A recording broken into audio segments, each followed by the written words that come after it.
Mga klase ng tao na dapat mong iwasan. Kung gusto mong gumanda at umayos ang iyong buhay, iwasan mo ang mga ganitong uri ng tao. Iwasan mo ang mga taong mapanlait. Iwasan mo ang mga taong mapang-abuso sa kapwa. Umiwas ka sa mga taong tamad.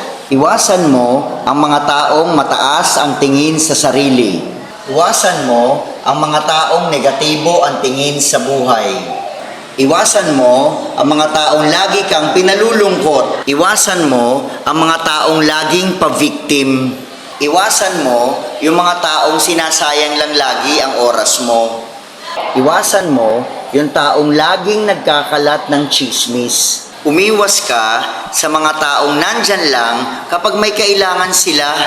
Iwasan mo yung mga taong mabait lang kapag kaharap ka, pero pag nakatalikod ka ay sinisiraan ka.